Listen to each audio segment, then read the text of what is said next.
The superhero cosmic scene has been rocked to its very core by the return of Thanos. What will happen next? Well, let's hop into the pages of Guardians of the Galaxy Annual Issue number 1 and find out for ourselves, shall we? Alrighty then, so this is another one of those anthology annuals made up of a bunch of smaller stories, and the backbone to these stories involves Cosmo, the Russian cosmonaut dog, forced to uncover and find a bunch of the different heroes who fell into a black hole at the beginning of this brand new Donny Cates series against his will. First up, we have Richard Ryder Nova trying to buy an overpriced space beer at the alien space bar. Hey man, sure, it's 30 credits, but I mean it's artisanal. His tab gets picked up by Wendell Vaughn, aka Quasar, and together the two men talk cosmic shop about what's going on all throughout the known universe. It would seem that everything is pretty much falling apart in institutions that once everyone put their faith in can no longer be trusted. So it's just like life on Earth. Galactus is all out of sorts, going from being the life bringer to going back to being the eater of worlds, and to make matters worse, he lost his herald, the Silver Surfer. Norrin Radd had saved a bunch of the heroes during that whole black hole incident, but now he can't be found. Want to know where he went? Go read Silver Surfer Black, which will be out next week. Then we got Ryder himself, who's not doing much better. He's on leave from the Nova Corps following a horrible massacre. You see, Nova had gone out of his way to try and protect a bunch of subversive Skrulls who were just trying to live life as 1930s caricatures. Not the most normal way to live, but hey, they weren't hurting nobody. It would seem hardline forces within the Skrull Empire did not like this and wanted to exterminate all of these subversive Skrulls, despite the fact that these people were living under Nova protection and that there were treaties signed by the Skrull Empire. Treaties that are now no longer worth anything but the paper they were written on, as the planet and all the people there end up getting destroyed. Nova only managed to survive because of his amazing powers. And it's not just the Skrulls who are acting a fool either. We find out that the Kree are actively going to war with each other too, the Utopians versus those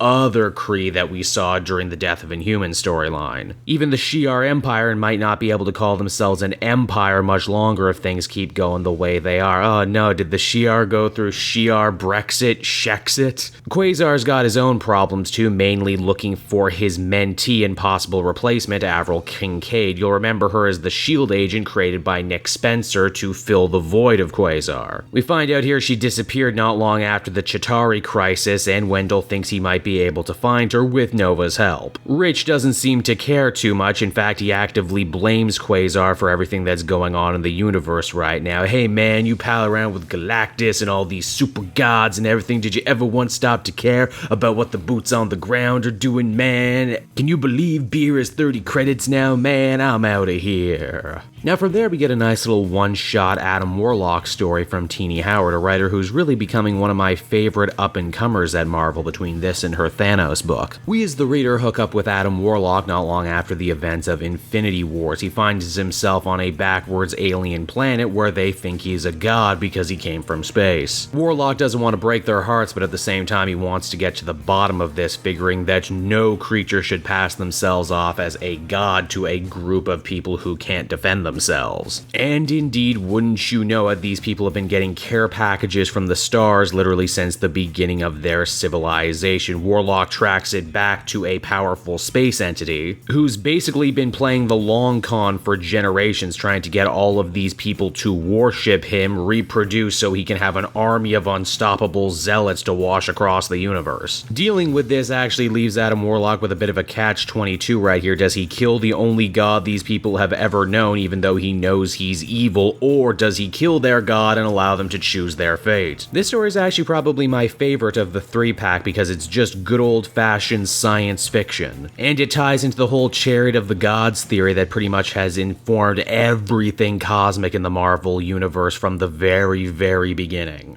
Now the last story is a lot shorter. It involves Darkhawk and what happened to him after he went through the black hole. It seems that while everyone else came out the other end completely unscathed, he did not. It seems that Darkhawk went through some major temporal distortion, and because of that, when he takes off his helmet, he's a little boy. Yeah, that's right, he's a kid now, younger than he even was when he got his powers. Ain't that about a bitch? Now as the comic winds down, we discover that the mysterious person pulling Cosmo's strings this whole time to find these heroes is actually a representative representative from the Universal Church of Truth, and their next target is going to be Star-Lord as the comic ends. And so that was Guardians of the Galaxy Annual #1, everybody, and overall it was a pretty decent collection of stories. The first one's a little wordy, kind of, getting you up to speed on what's happening in the greater Marvel Universe. The second one was my favorite just because it was so creative, and the third one kind of pushes the medium of comics and does some interesting art stuff. No doubt these are all very important seed plants for the Guardians book moving forward, especially because, now it's about way more than just Star-Lord and his crew. It's about everyone in the Marvel cosmology. Overall, I'd give it a 7.5 out of 10, very pleasant.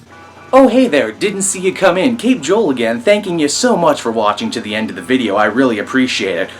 What am I doing? Just trying to keep these outros interesting, I guess. Judging by my analytics, most of you don't actually watch to this point of the video anyway, so I'm basically free to talk about whatever I want. Show off my new sweaters that I'm really proud of. Just, wax poetic, telling you to follow me on Twitter at Cape Joel, follow me at Facebook. Cape Joel, I got a page there. You can keep up to date on stuff that's going on there. You can talk to me directly. That's always fun. I got an Instagram page that I don't push enough. I got a backup channel, the Joel Daily channel, where I do video game stuff, if what you're interested is that. I get the feeling most people just watch me for my comic content, but I figure maybe if I put more work into these outros, make them a little bit more interesting, maybe more people will watch them and talk about them and follow me on social media. That would be nice. Thanks again for watching, everyone. Bye-bye. Oh, and Comic Smack, yeah. Man, I really stayed married to that, didn't I?